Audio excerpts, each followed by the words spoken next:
তোমার সব কেমন আছো? আশা করি খুব ভালো আছো। তোমাদের আশীর্বাদে আমিও বেশ ভালো আছি। এখানে আমার একটা বোনও হয়েছে। চলো কি করবো, রোববারে রান্না ছিল না, ঘুরতে চলে গেছিলাম মন্দিরে, মানে অনেক। তারপরে কালকেও রান্না ছিল না। বোনটা খুব ব্যথা করছে আমার। কালকেও রান্না ছিল না, কালকেও মানে আমাদের ঠান্ডা পোষ ছিল, মানে আর আগের দিনে করা হয়েছিল বেশ। কালকেও মজায় মজায় খেয়েছিলাম, কিন্তু আজকে রান্না আছে। আজকে রান্না মানে সবজি কেটে এসেছে, দিদিভাই রান্না করেছে, রান্না করেছে না, করছে এখনও। আজকে সবজি অনেক কিছু।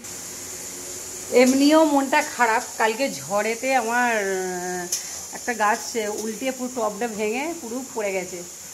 কি করব, আর আবার রাত্রেবেলা রাখলে, রাত্রেবেলা যদি আবার ঝড়েতে বেড়ে গেছে, বৃষ্টি হয়েছে, আবার রাত্রেবেলা যদি বৃষ্টি হয়, টবটা পড়ে ধোয়া ধোয়া হয়ে গেছে।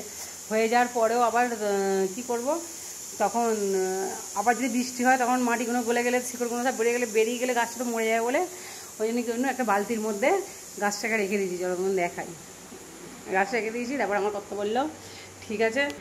আর চলো তখন টবটা দেখো কীরকম মানে ভেঙে গেছে, আর ঝড়ের মধ্যে গাছটাকে কীভাবে কোথায় রেখে দিয়েছি, বালতির মধ্যে রেখে দিয়েছি। বালতির মধ্যে আমি যদি আগে টব কিনুক, তারপরে গাছটা টবের মধ্যে তুলে বসিয়ে দেবো। মানে একটা বালতির মধ্যে দিয়েছি, টবটা এখন ভাঙা পড়ে আছে। এবার গাছটা টব কিনে নিয়ে এসছে, এখন কিনে নিয়ে এলো, আমার গাছটা দেখাই পাড়া কোথায় রেখে দিয়েছি। এই দেখো গাছটা, কালকে ঝড়ে এই বড় গাছটা আমার পড়ে গেছে। এইখানটায় ছিল, এই যে এইখানটায় ছিল, এই জায়গাটায় ছিল, গাছটা পড়ে গেছে। আর এই যে টব ভাঙানো, এই যে কী অবস্থা গাছটাকে। এখন আমি এবার টব কিনে নিয়ে এসছে, টবের মধ্যে মানে আমি তো একা জাগাতে পারবো না, মানে আমার কর্তাকে বলবো একসঙ্গে দুজনে মিলে গাছটাকে লাগাতে হবে। আর গাছটা পড়ে যাবে, খুব মনটা খারাপ আছে, লাগাতে হবে। এই যে টব কিনে নিয়ে এসছে, এই দেখো এই এত বড় একটা টব কিনে নিয়ে এসছে এটা লাগানোর জন্য, গাছটাকে মানে এর উপরে বসানোর জন্য। কেন গাছটাকে একটা টব না দিলে তো গাছটা মরে যাবে। বালতির মধ্যে রাখলে কী হয় বলো দেখি, বালতিতে তো টব যেমন ওরা একটা তৈরি করে, মানে নিচেটা ফুটো করে দেয়, জল পাস হয়ে যায়, জল মনে জমে না।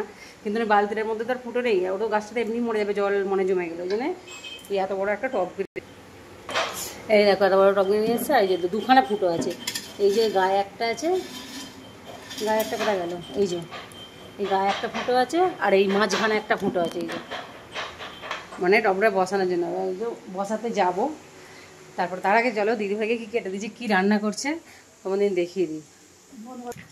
এই দেখো দিদিভাই এখন কী রান্না করছে দেখো। এটা কি দিদিভাই মাছ, এটা মাছের ঝাল বসিয়েছে, মানে মাছের মানে জল দিয়েছে, মশলা বসে জল দিয়েছে, মাছ এখনও এই যে দেয় নেই, পাশে রয়েছে এই যে মাছ ভাজা পড়ে আছে, পাশে মাছ ভাজা আছে, এই যে পাশে মাছ ভাজা আছে। আর যেখানে এই যে মানে মশলা কষে জলটা দিয়েছে, আর মাছগুলো তুলবে, মাছগুলো দিব ঢেলে দেবো ভাই, মাছগুলোকে আমি দিয়ে দিচ্ছি। হ্যাঁ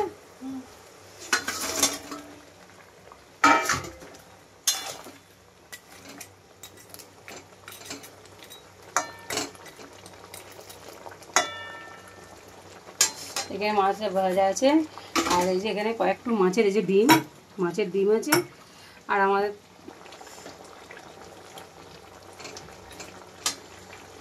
মাছের ঝালটা হচ্ছে। আর এখানে এই যে আম আর মুসুর ডাল সিদ্ধ করা আছে, মানে টকের ডাল হবে বলে এইটা। ওইখানে আছে আম আর মুসুর ডাল সিদ্ধ করা, টকের ডাল হবে। আর এখানে মাছের ঝাল তো ফুটছে, টকবক করে মাছ তুলে দিয়েছি, বাড়বে।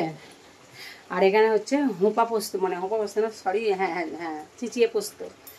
এখানে আছে এই যে চিচিয়ে পোস্ত, আর সাথে আছে সব রকম সবজি দিয়ে ঝোল, তোমাদের বলেই দিয়েছিলাম, এখানে হয়নি, এই যে কাটা আছে, সব রকম সবজি দিয়ে ঝাল। আর হবে লাউ শাক, দাঁড়া তোমাদের হোক। এই দেখো এখানে আছে হোঁপা পোস্ত, আর যেখানে লাউ শাক এই যে পোস্ত দিয়ে হবে, এখনও মানে লাউ শাকটা হতে বাকি আছে। এই যে চলো আমাদের কি রান্না হলো বলে দিলাম। এইবারে আমি এবার দিদিভাই রান্না করছে, গরু দিদিভাইকে সব কেটে দিয়েছি, দিয়ে মোটামুটি সব ঘর পরিষ্কার করে ফেলেছি। এবার গাছটা আমি বসাতে যাবো, এই যে টবটা এখানে অলরেডি খালি আছে, গাছটা বসিয়ে তবে স্নান করে তারপরে চলো টাটা।